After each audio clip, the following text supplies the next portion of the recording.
Хэрэв та энэхүү зохиолыг бүтэн хуулбараар сонсохыг хүсвэл M-Book аппликейшнээр сонсоорой.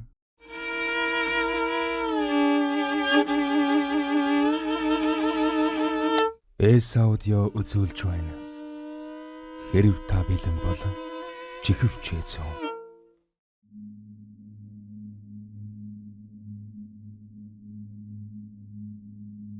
Зохиолыг бичсэн Trinity. Дуу оруулсан Б. Оргилволд. Найз.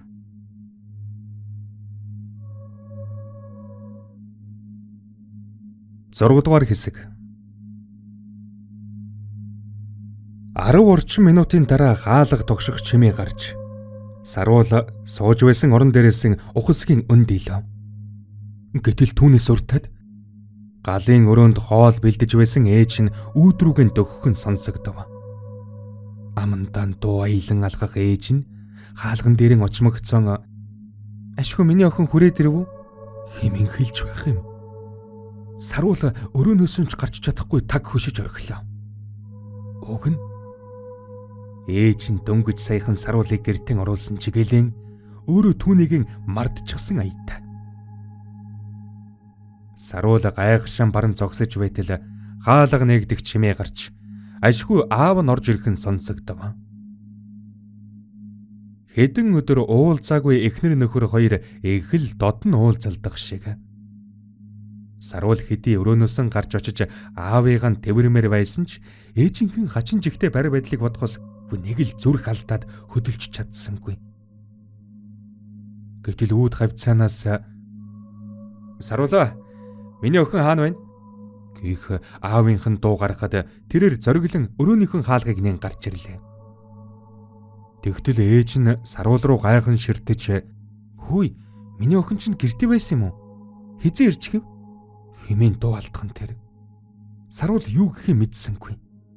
Аав нь өөрлөө харан хоёр гараа нь сунгахад тэрээр гүйж очиод тэврүүллээ. Саруул аавдаа тэврүүлэн зогсож байхдаа ээж рүүгэн хальт харав.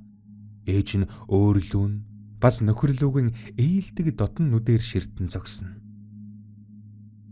Саяхан л биеийн орхиод хаашаа ч алга болчихсон байсан ээжийнхэн додор хүн буцаад ирчихсэн юм шиг л.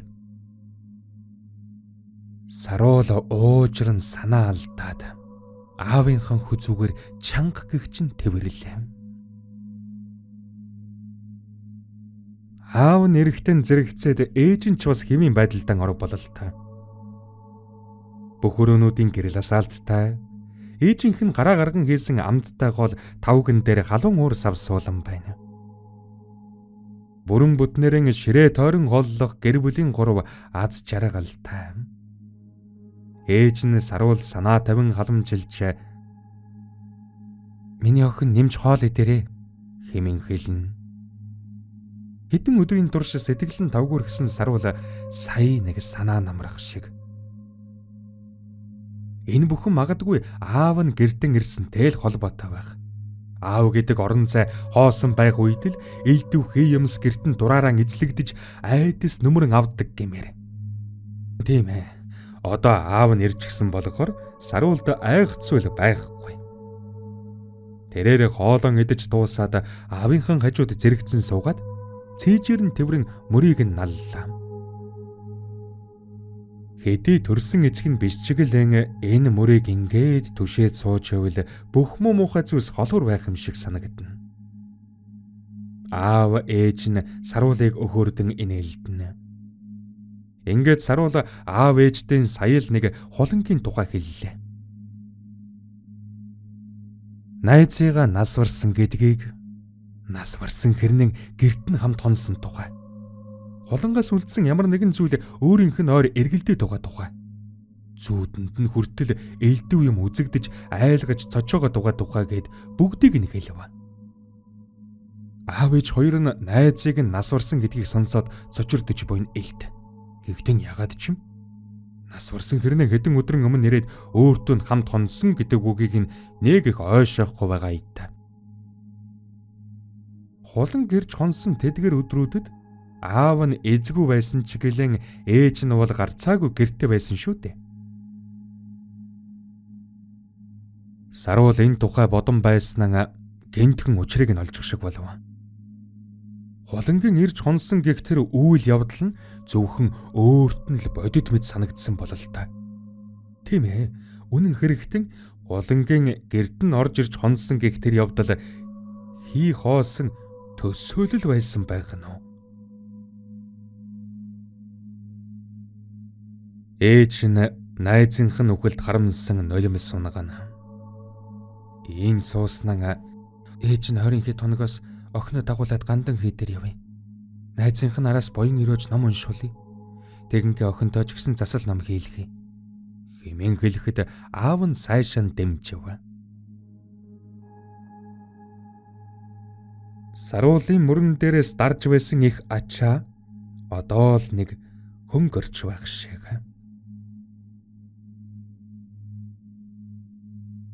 Шөнжин орсон усрахаг бороо өөр цайхан үед сая нэг тадарчээ.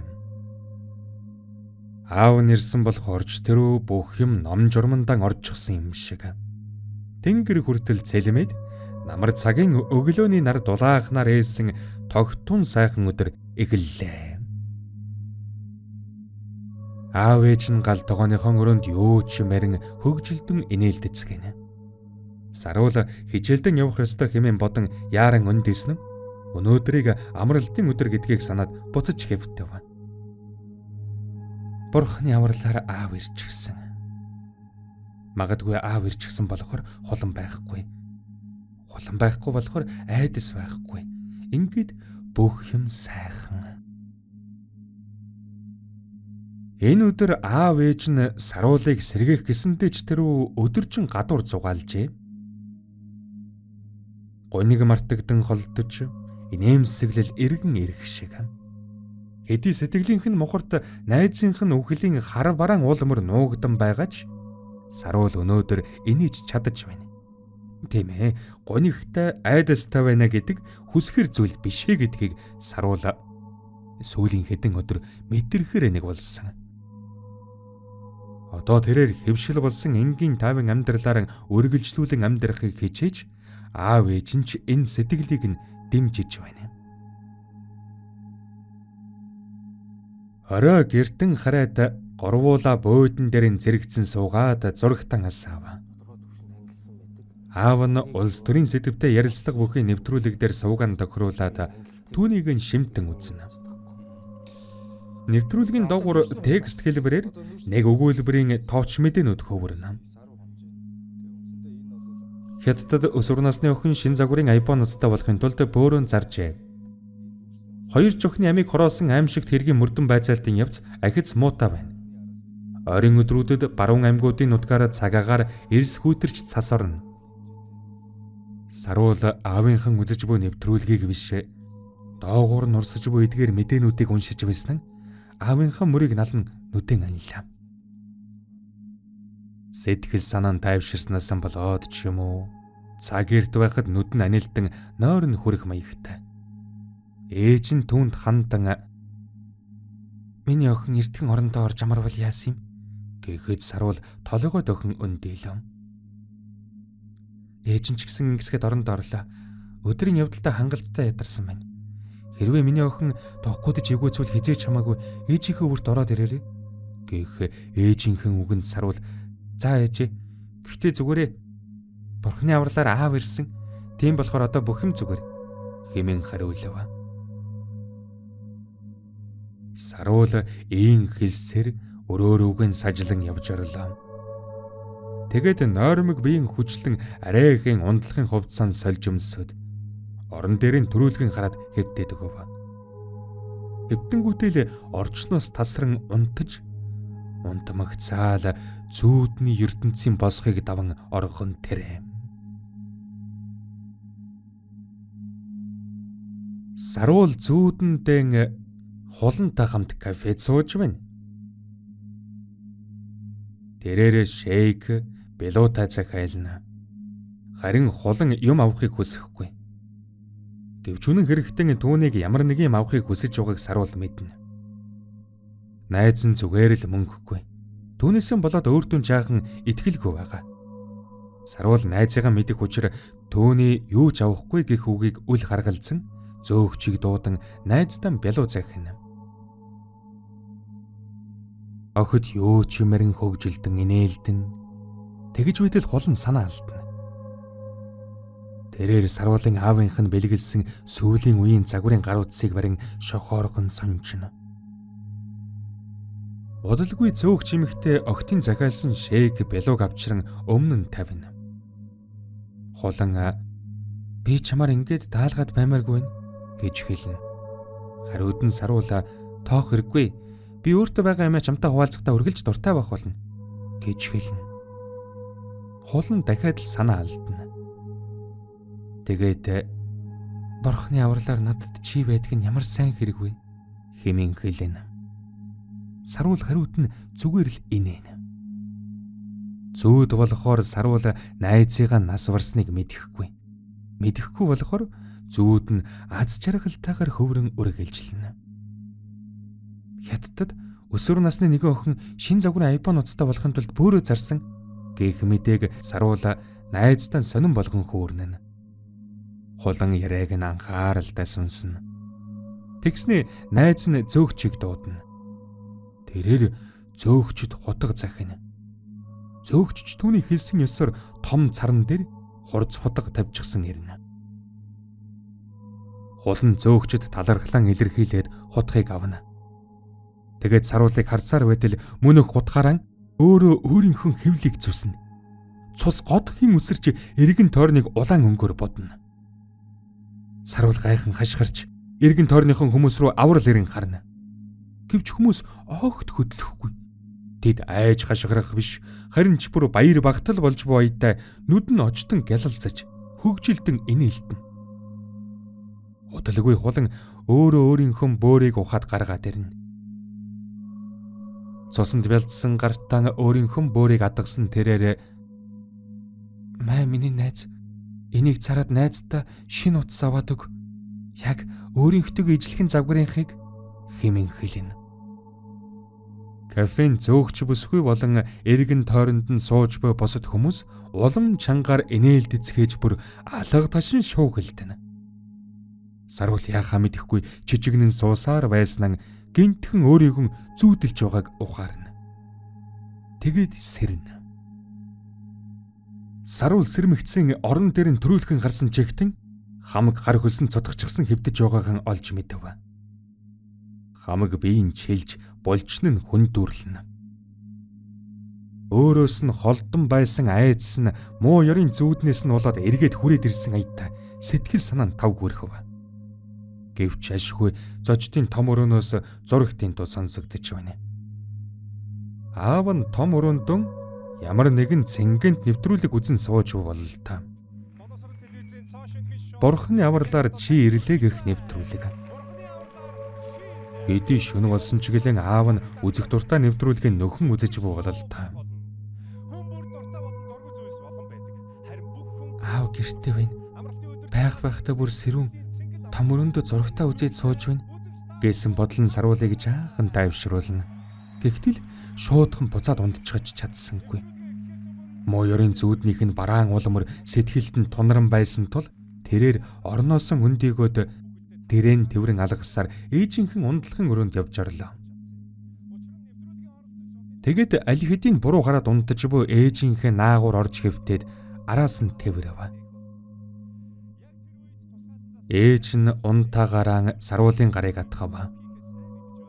Саруул сая нэг тайвширч уртаар амьсгаа аваад нүдэн анилаа.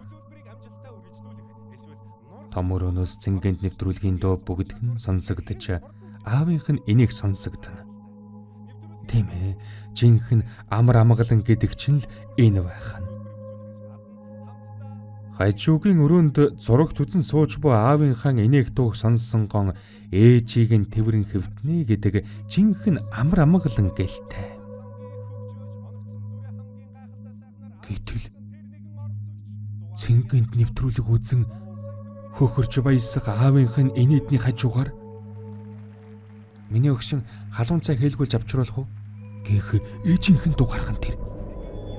Тэгээ хайрт минь. хоёр халбаг хэлсэн чихэр хийгээд утгачаарай. Гэх аавынх нь хариу үг дуулдана.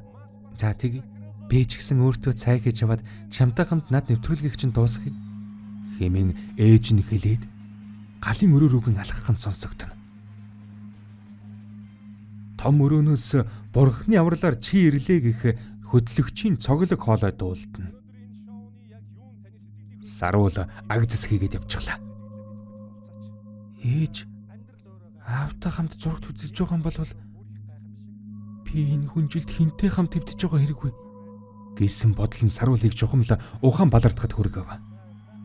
Тэрээрээ сандарч твдэгтэн шалгухан шиг орноос өндөх гэсэн ч чадсангүй. Цаашгараа хэвдэж буй хэн нэгэн Саруулын гарыг тас атгачаад тавьсангүй. Саруул ээж аавыгаа дуудахыг хүссэн ч үг хоолоогоор нь давсангүй. Тас атгагдчихад байгаа гараа нь тавиулах гэж дими шахам оролдож байхдаа чи хэн бэ хэмээн тойрон муутайхан шивнэх чамаа боллоо. Ээжийнх нь орон дээр цаашгараа хэвдэж буй этгээдийн би жижигнэн хөдөлж байна. Тэр инээгээд эсвэл уйлаад байгаа бололтой. Тэгснийн тэр этгээд бурхны авралаар чи ирлээ. Би чамайг тийшээ явуулахгүй хэмээн шивнэн хэллээ. Саруул энэ хүртэл тэзв. Бүх зүйл аимшигтай хүн дөргиж байсан нь гэнтгэл дэлхийн